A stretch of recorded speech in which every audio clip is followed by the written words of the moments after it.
Larissa asked me to read a couple of quotes from a man named John Piper, who's a well-known Bible teacher, and he talks about marriage and how this mystery refers to Christ and the church. And he says this: marriage is not mainly about prospering economically. It is mainly about displaying the covenant-keeping love between Christ and his church. He says, knowing Christ is more important than making a living. Treasuring Christ is more important than bearing children. Either way, it is short. It may have many bright days, or it may be covered with clouds. But if we set our face to make of marriage mainly what God designed it to be, no sorrows and no calamities can stand in our way. Every one of them will be not an obstacle to success, but a way to succeed.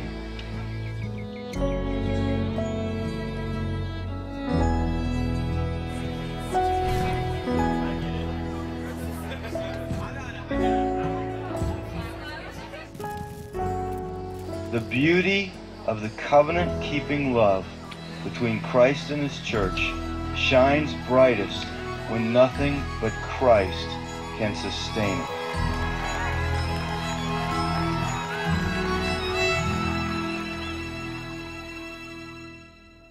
Ian and I first met in 2005 at college and had a blast for 10 months getting to know each other. And I was looking through and I found one of my favorite pictures, which I think was actually taken right before his accident. He set up a camera on his tripod, and it's just a classic Ian face that to me sums up who he is. We'd been dating for 10 months and he was working an extra job for his dad, and he was on his way to work near Pittsburgh. And we got a phone call that he had been in an accident, and we didn't know if it was when he got to work or on his way. And so we got down to Pittsburgh, and I was just praying the whole time in the car that it wouldn't be his brain. After being at the hospital for a few hours, we found out that it was, and he had been in brain surgery for a few hours and had suffered a traumatic brain injury. God totally spared his life. One night he was failing 4 out of 5 brain activity tests, and the next morning he was doing well and his brain was starting to respond again.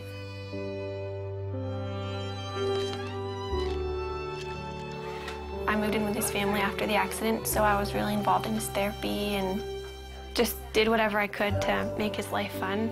We'd go out on dates, and looking back, it's weird because he couldn't talk and he couldn't eat. So we probably looked like complete weirdos being on dates, but we had a blast, and I just talked to him all the time. I knew that before Ian's accident, he was very serious about marriage and was ring shopping, so I knew where he was, and that helped me so much. After he couldn't talk, I knew that he loved me, and I knew where he wanted the relationship to go because we were dating very intentionally. We just prayed that marriage would someday happen and watched all of our friends get married and start having families. That was challenging, but we just tried to hold out hope that that would be us someday.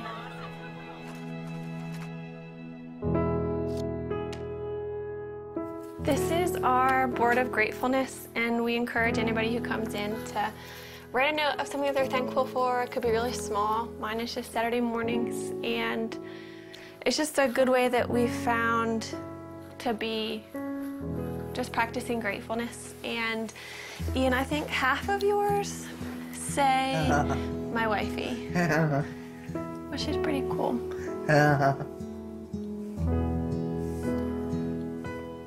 We decided that we couldn't really consider marriage as an option until Ian was able to communicate. But if he could communicate with me, then we could have a marriage, knowing it would be really different.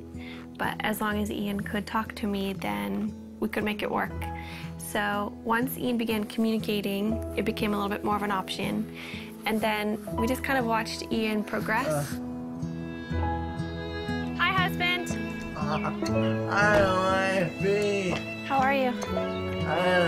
Yeah. What? How are you? I'm good. How How was your day?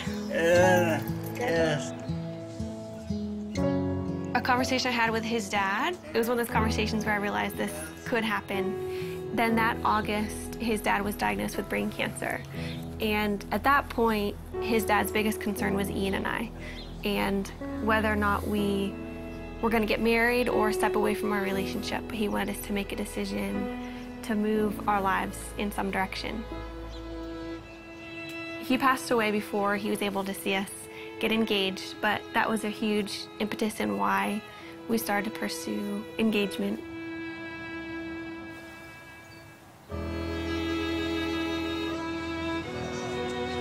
Throughout premarital counseling, we just used this momentary marriage. It was so helpful because John Piper talked a lot about primary things and secondary things, which is really important for us because when we're walking out our marriage practically, Ian can't do the secondary things like working or making a meal for me. Everything that's primary, though, he can do, which is leading me spiritually.